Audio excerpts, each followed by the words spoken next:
Hello, everyone. My name is Placona, and I work as a developer evangelist for a company called Twilio. Can I just have a show of hands? Who doesn't know what Twilio does? Cool. So Twilio is a communications API for developers just like yourselves for adding messaging such as like SMS messages and chat, voice, and video and security, like two-factor authentication into the applications you're already building using the programming languages you already know. We have SDKs and libraries and anything to help developers get into communications. But I'm not here to talk about Twilio today. I'm here to talk about security, and I'm here to tell you about something that is very, very dear to my heart. There's information on the screen about myself. So there's obviously my name over there, GitHub. A lot of the codes that you'll see today, you will also find on my GitHub. And I run a website called androidsecurity.info. One thing that you should know is I'm going to be publishing those slides later, so don't feel like you need to be writing down URLs and everything. But every single one, well, most of the examples you see here, they'll have a URL at the bottom. And this URL is basically a link to a blog post I wrote about that specific subject. So if you want to read more about it, that's the place to go. With that out of the way, I'm going to start by making a statement here, which is, I am not a hacker, okay? And the reason I say this is, I bet that at least one of you over there will be a way better hacker than I am, and I'm totally okay with that. So a lot of the things I'm going to show you today are basically the ways I found for hacking applications, but we'll get more into it in just a second.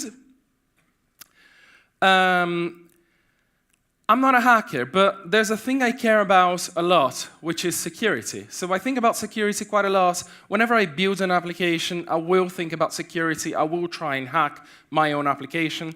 If that's not something you've done before, if you've never tried to hack your own application, it's an amazing thing to do. It's really eye-opening, and we're going to go through some of these things today. We're going to go through some of the ways you can hack your own applications and ways you can hack your friends' applications, okay? But I'm not a hacker, and I'm not trying to do anything wrong here. So the next thing I want to tell you is just a very quick disclaimer, which, as you can see, not much on the screen, super quick. You can just be able to read all that in no time. But the important things on this screen, the important thing on this disclaimer is, I haven't really hacked your application. And there's a reason why I have to say this. There's a reason why I tell you I haven't hacked your application. Because the next term is totally made up by me, okay? So I'm claiming the rights on that one. If I come on stage at a conference like this and I say, oh, I just hacked such and such application, and I give the names, companies tend to get suey on me, okay? Companies tend to not be very happy when someone like myself goes on stage and say, I just hacked that application. This is what I did. So I don't do that. A lot of the things you're going to see here may be very similar to applications you've already seen or application you already know, but they're not the application. Disclaimers out of the way. Let's start from the basic here. I'm gonna show you how an HTTP request works. And you may be asking yourself, isn't this about security? We'll get there. HTTP request, you have a client, you have a server. Client makes a request, server responds. That's how an HTTP request works, okay?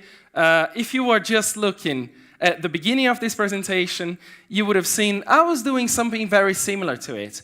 However, what I did was I introduced a new character. I am that pirate flag. So what I did was whenever the client made a request to the server, I intercepted that request. Now, when I got that request, I made that same request to the server. The server was none the wiser. The server was like, I'm getting a request, I'm going to respond. And that's exactly what it did. I received that response, and I gave it back to the client. So neither the server nor the client know about what's going on in here. They're just passing data and receiving data. And obviously, in the middle of this data, there may be a password, there may be a lot of things going on. Now, you may be asking yourself, why is that important? That's important. One of the good examples of what I just did is this. I wanna be the very best. Who's still playing Pokemon Go here? Cool. Yeah, believe me, if this was 2 years ago, everyone would be like, or maybe some people just don't want to say they are. I still play Pokemon Go every now and then, but if you haven't played Pokemon Go at all, if you've never seen this application before, you will know that this bit right here and these bits right here, they don't exist in the app, okay? So these bits are overlays, and they have been added to this app. Now, let me tell you about the premise of Pokemon Go, if you've never played that before. The idea is you are a character, you move around, and you catch Pokemons. That's all you do in this game. You move around, you walk around, and you catch Pokemons. So the expectation here and the motivation of this game is to walk around and catch Pikachus. Someone one day thought, I really like catching Pikachus, but I hate walking around. So they hacked the application. The way they hacked the application was using what it's called the man-in-the-middle attack, which is the thing I just showed you on the very beginning of this presentation. Man-in-the-middle attack is basically you get in the middle of those requests, and you're able to see what data is being passed in and what data is being passed out. When you know that, what you can do is you can create arrows in an application just like that and move your character, because now the application no longer relies on your geolocation. The application relies on what you're passing here. So, again, just remember this word, motivation. The people who hacked this application, they weren't really real hackers. They were basically kids. And their motivation was they wanted to catch more Pikachus. Now I'm going to tell you another story. And hopefully this one will stick with you. And maybe some of you will know about this story. Who's heard about Kuba Gretzky? Some people heard about Kuba Gretzky. So Kuba Gretzky is a Polish developer who has a bit of a different motivation here. So if you can't read this, if it's too far away from you, it says, Polish developer hacks Android's rewards application to get free beer. Remember motivation?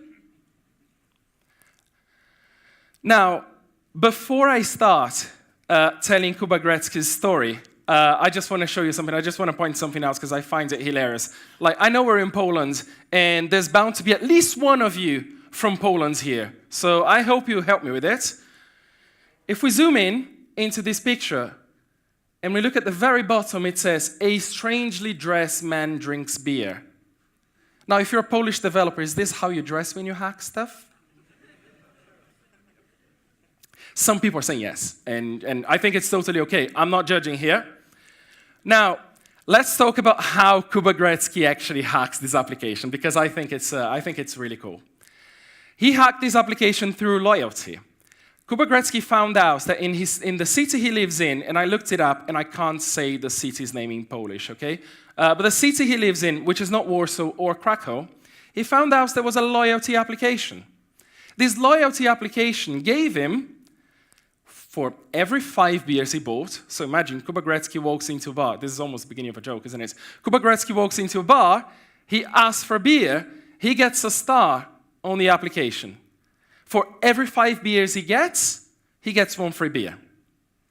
So much like going to Starbucks and buying coffee, you get the stars. In this application, for every 5 beers you get 1 free beer. Now, again, because of his motivation to drink beer, he thought, what can I do to get free beer without actually buying beers? He had an application. He realized that every single time he ordered a beer from the barkeeper would ask him to get his phone closer to a place. This place had an iBeacon. This iBeacon would then send some information back into his phone, His phone would then make an HTTP request to a server. And he thought, well, so I'm getting information from that beacon. I'm now passing some information to the server. What could I do here? maybe put an HTTP proxy in the middle and find out what kind of information I'm passing to that server. And that's exactly what Kubernetes did. Kubernetes went ahead, put an HTTP proxy in the middle, much like what I just did, and he came back with this request. So that's the kind of request Kubernetes had to do whenever, or Kubernetes' phone did whenever he ordered the beer. As you can see, and this is the request, okay, so this is the real deal.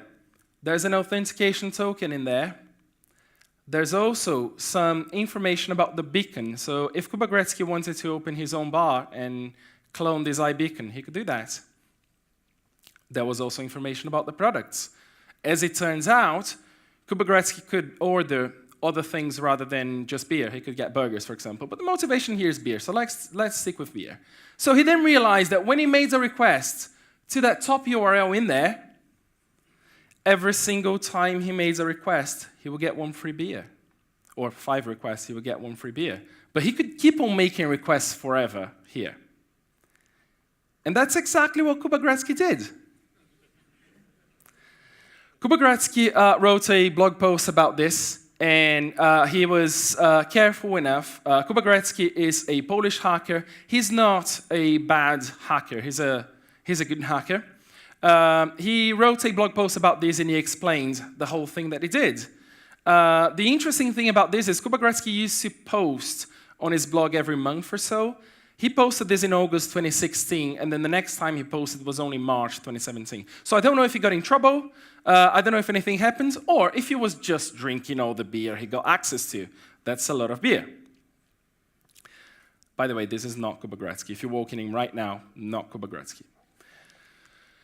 Now, he hacked this application just because he could.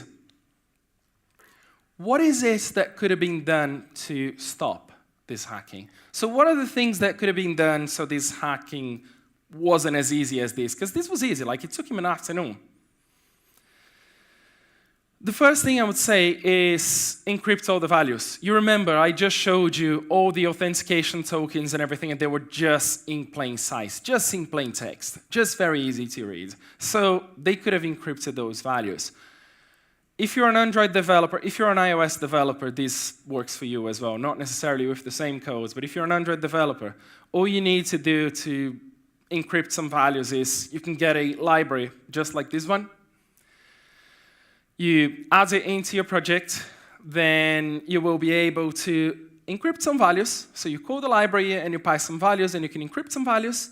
And if you wanted to decrypt those values, you can just as easily do that, okay? There are different ways you can do this. There are many ways you can do this. One of them is with Cypher, which is the way I would do right now. So there are many, many ways you can do it. You can do this. But the important thing here is the message I want to leave you with is it's better to have some security and some encryption than no encryption. So, heck, if you want to base 64 those values, do that. Just make it slightly harder for people to read your requests. Now, one thing that you may have noticed here, if you are an avid developer, is when you look at this bottom bit, you see that there's a password right here. And obviously, being an Android developer or being a developer, you know that anything that gets compiled can be decompiled. So obviously, having your passwords in here is not the best of the ideas, okay? It's in here for 2 reasons. Well, the first one is I just wanted to show you how easy it is. And the second one is I wanted to point out that you shouldn't do that. But we're going to talk about this in just a second. But I want to say that obviously having passwords inside your application is never a good idea, because what will happen is those passwords are going to end up in your GitHub repository. Because what happens to me is every single time I build anything with a password, and the password is in my code, I put it on GitHub. It's like I just can't control. Like, it will end up on GitHub. It will end up on a public repository. And this is exactly what happened to this guy called Luke Chadwick, who, by mistake, uploaded his AWS keys into GitHub. And what happens when you upload your AWS keys into GitHub? Obviously, there's people just like listening to every single commit and every single push. And when you make a push, they'll see, oh, there's a key here. What may I be able to use that? And what they do is they mine Bitcoins with your AWS keys. And the thing is, if you've ever tried to mine Bitcoins, you will know that it's a terrible thing to do. You will spend more money than make money. But when you're mining Bitcoins with someone else's AWS key, it's all for free. And what happened to Luke Shadwick is in 20 minutes, so this is a 20-minute mistake. In 20 minutes, they came up with a $3,500 bill for him out of mining Bitcoins.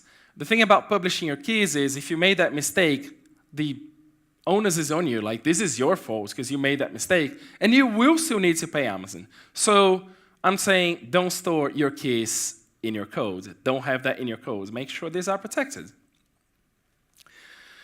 The next thing they could have done, so back into the application, the next thing they could have done is obviously use security features when they exist, okay?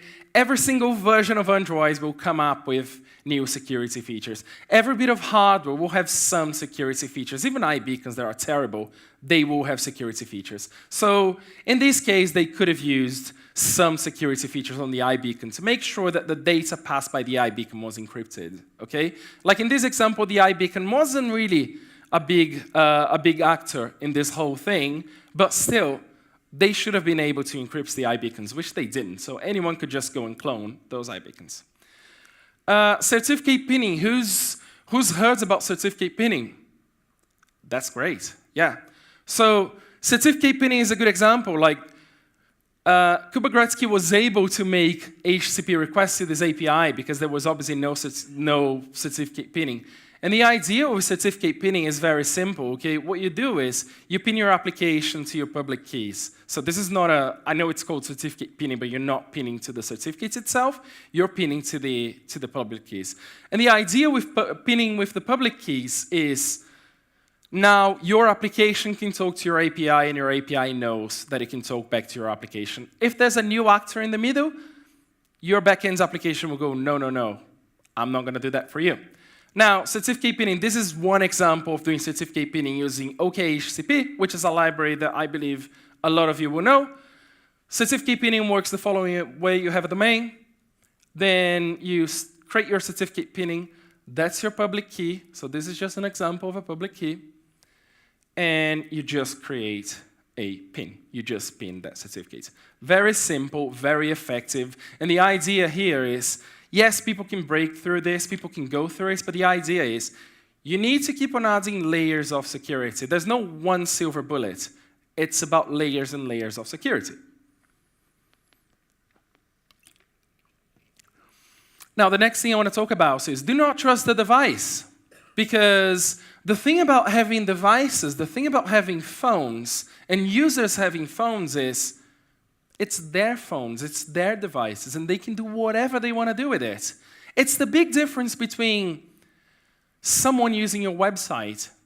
They don't have access to your spot. Theoretically, they don't have access to your server. Like, they don't have access to where that code is running. Whereas with a device, the code is actually running on the device. So trusting a device means you're now giving your code away. And if people know what to do with that device, they can do a lot of damage. They can do a lot of good things as well, but they can do a lot of bad things.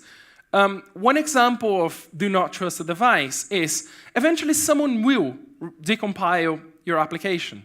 It is going to happen. I'm sorry, it is going to happen. Someone will download your application, they'll get your APK, and they will decompile. And then you may be thinking, oh yeah, but like if you've never decompiled an application, again, you should. But if you've never done that, you may be thinking, oh yeah, no, this is kind of hard. No, it's not. APK tool is the thing that decompiles an Android application. Free to download. It's not a hacker's tool, okay? So it's not something you need to go into the dark web to download. This is on GitHub. This is open source.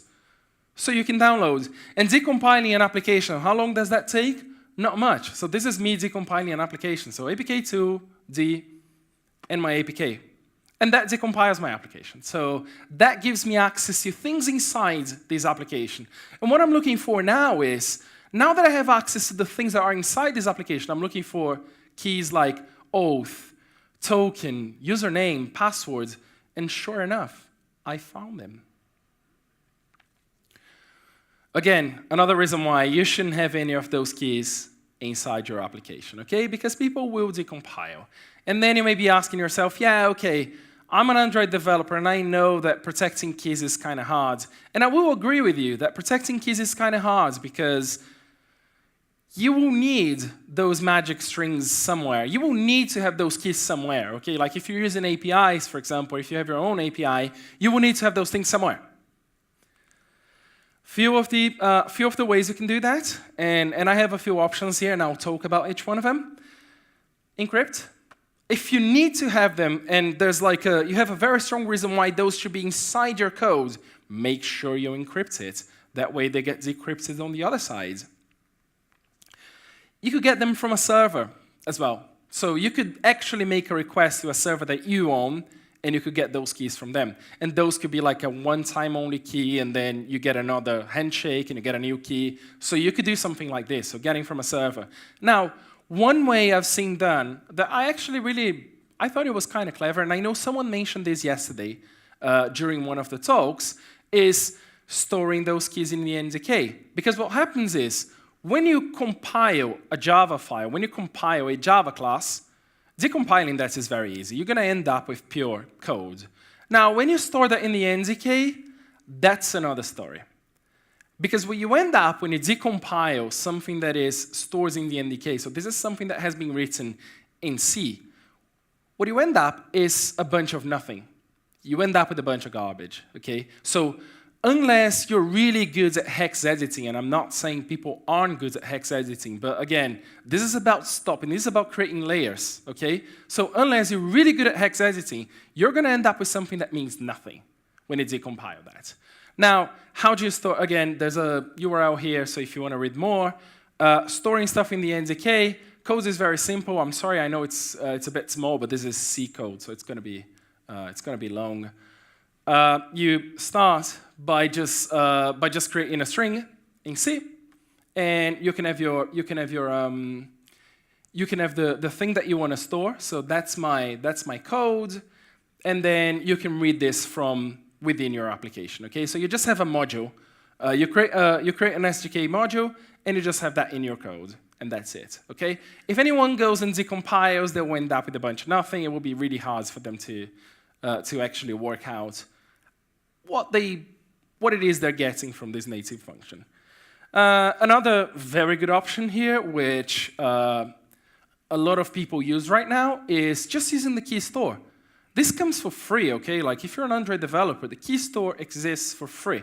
You can just use it. There's nothing special you need to do. You don't need to mess with the NDK.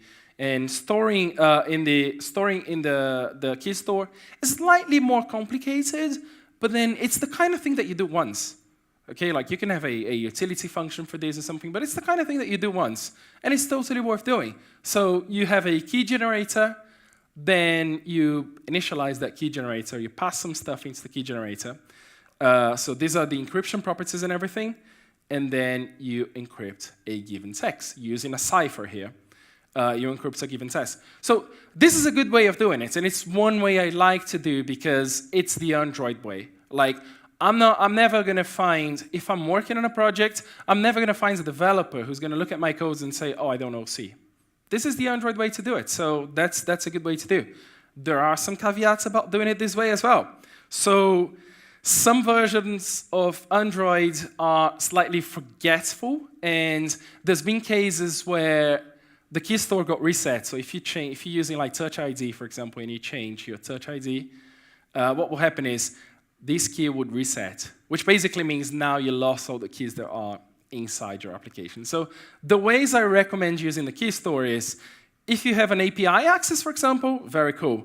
If you're building a password manager, you don't want to use a key store, because if that key gets reset, you don't have access to password manager anymore, and it means you've lost all your passwords. Cool. So we talked about ways they could have stopped this hack. We talked about ways like, that you can just not expose yourself to the world.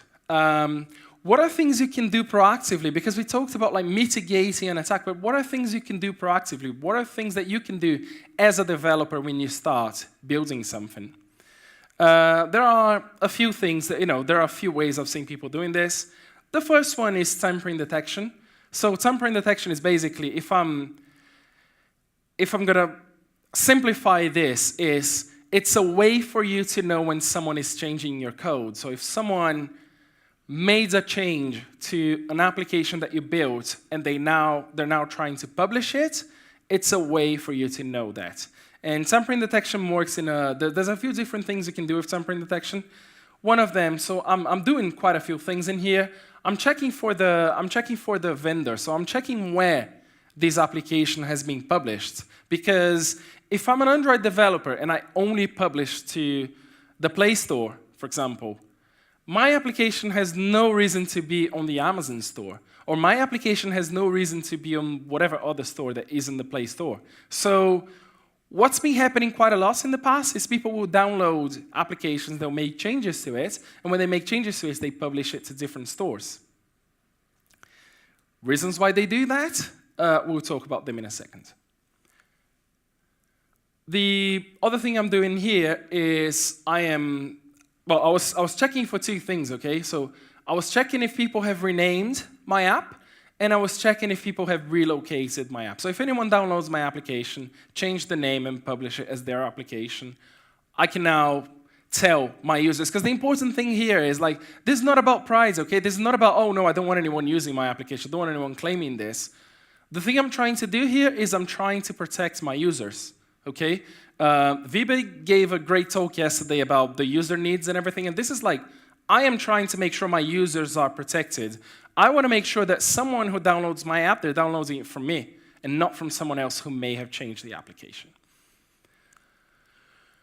Now, the other thing is, check for your application signature, because as it turns out, every single time you release your application, you will be using your own signature. And that is a signature that sometimes some companies will share, but you will be using your own signature. And if someone else tries to compile that application and tries to put that application in release mode, the signature will be different.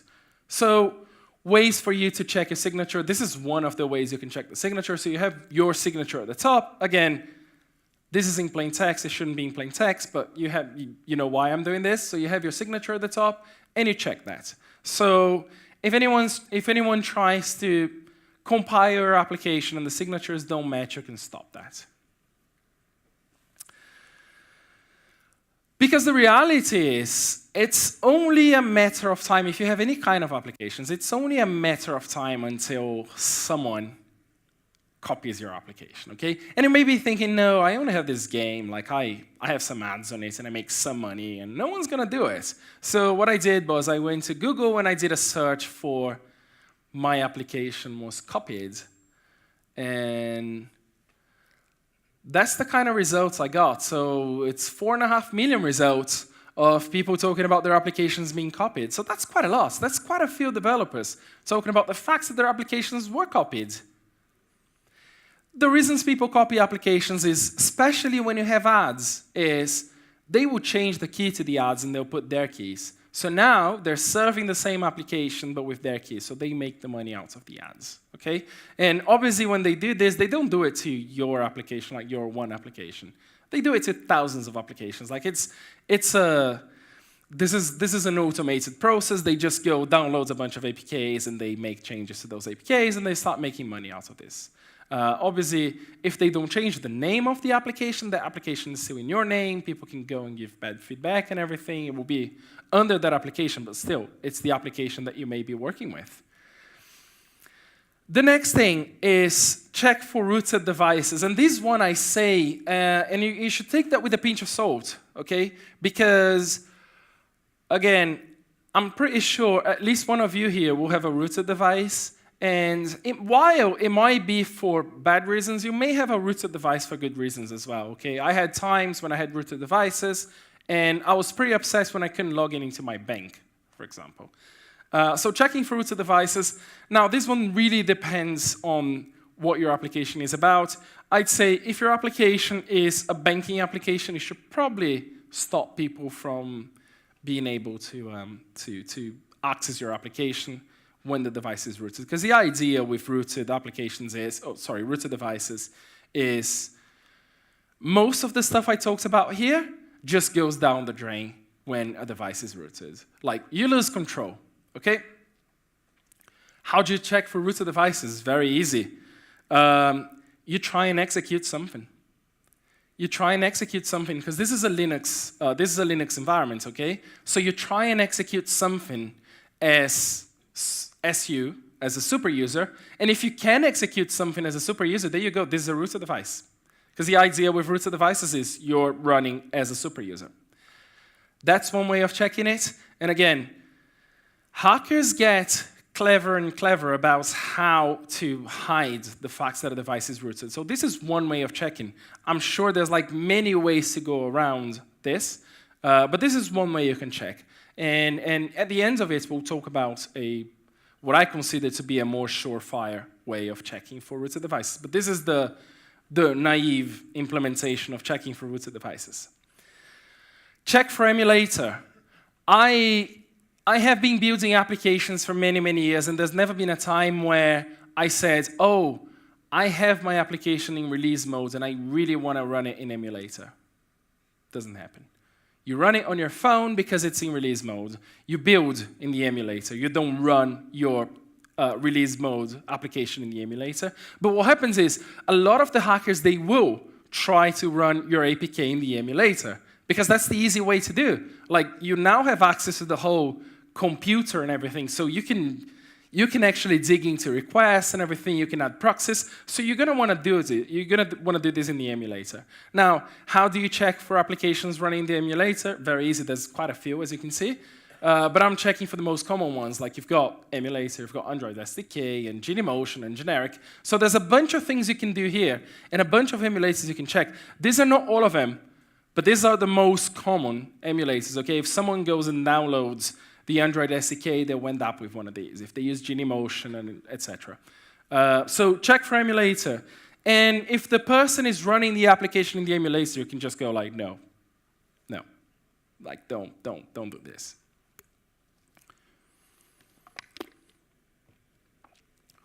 Lastly, check if the application is debuggable.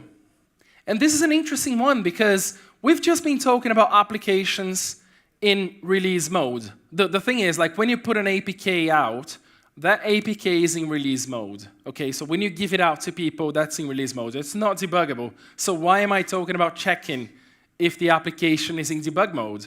Because as it turns out, so checking for an application in debug mode is as easy as this. Okay, so you're just checking for a flag. Now, as it turns out, changing an application from release to debug mode is very easy.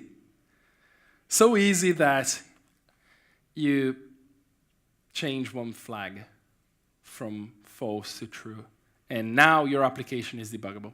This is it. Like, now, any logs that your application spits out or anything, they'll be displayed, because now your application is debuggable. So they can run this application again, or compile and run this application again, and any logs that your application spits out, they'll show, because they just made one single change in the manifest. And remember, this is the application I decompiled just now. Now, it talks about many ways you can mitigate things. We talked about many ways you can proactively, ways in which you can proactively stop people from hacking your applications. And usually, in this presentation, that's the points where people are sort of around here.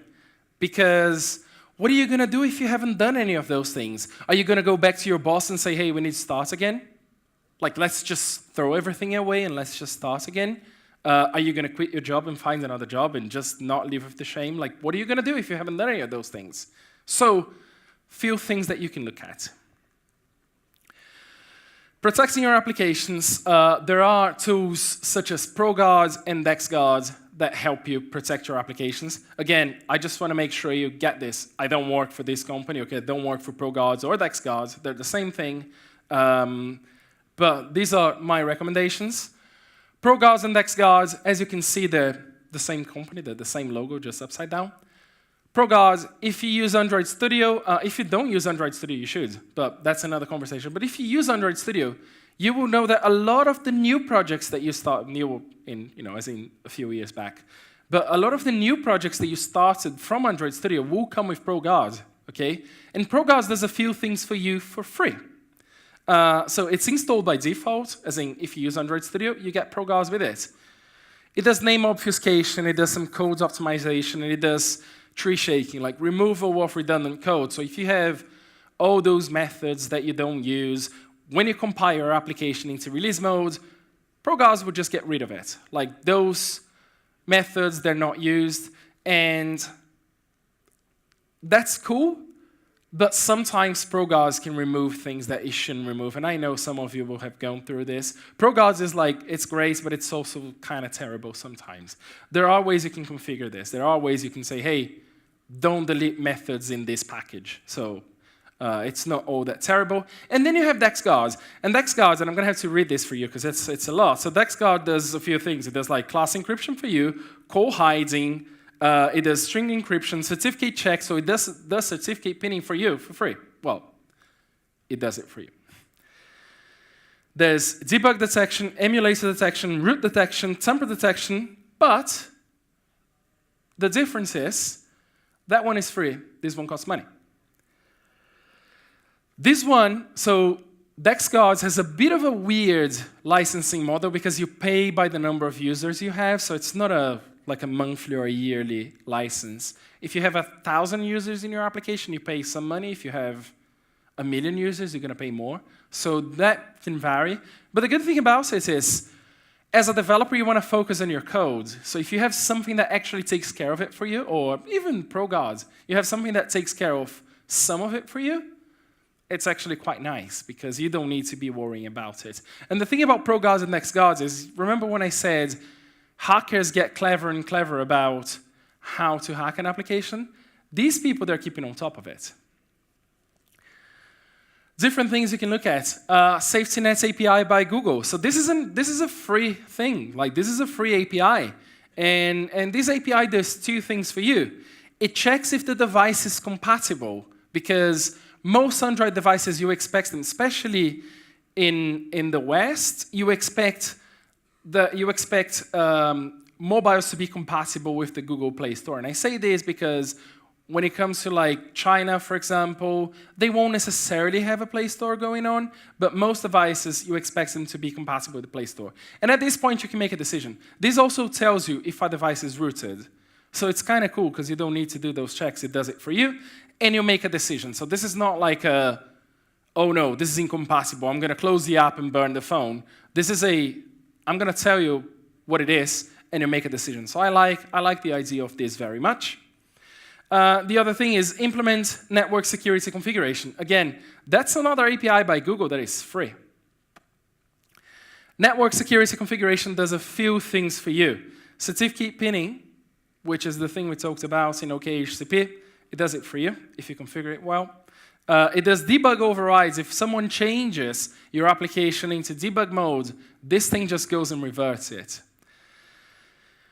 Caveat, it only works in Android N. So this is API 24. And I know a lot of people will be using API 24, but not everyone. So that's the slight caveat. However, a community member, so Mark Murphy, he made some changes to this. So it now works from API 27 and above, which is great. Like everyone will be, or everyone should be API 27 and above. But again, the second part of it, so API 17 and above, is community managed as opposed to like managed by Google. Now, I just want to leave you with a thought here, which, you know, I know we went through a bunch of things, but I just want to leave you with a thought. Out there, not everything you see is what it looks like. So there's a lot of malicious people, there's a lot of people trying to cause harm, and there's a lot of good people as well. But you need to make sure that you protect yourself. You need to make sure that you as a developer, it's your responsibility to make your application secure. It's no one else's responsibility, it's your responsibility. So you need to make sure that you take care of the application yourself. With that, I've been Marcus Placona. My information is over there. Thank you very much.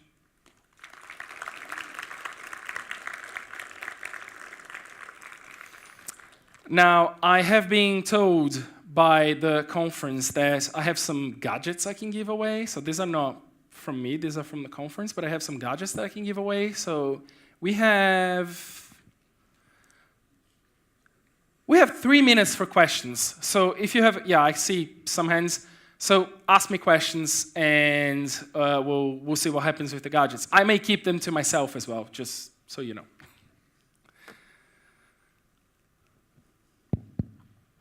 Hi, thank you for the presentation.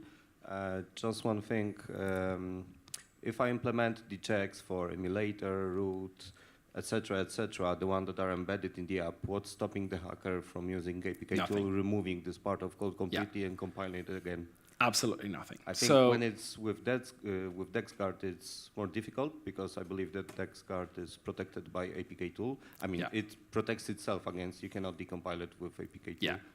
So absolutely nothing, and you're right.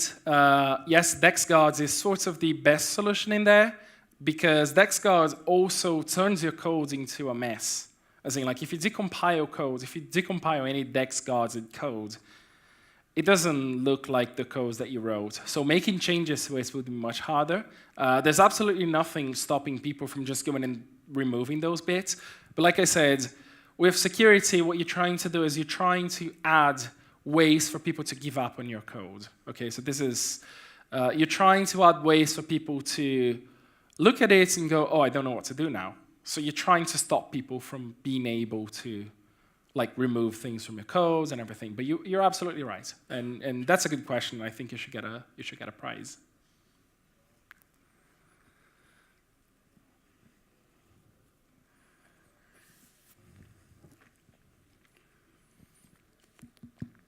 Oh, hello. I have a question in the way to prevent run on emulator.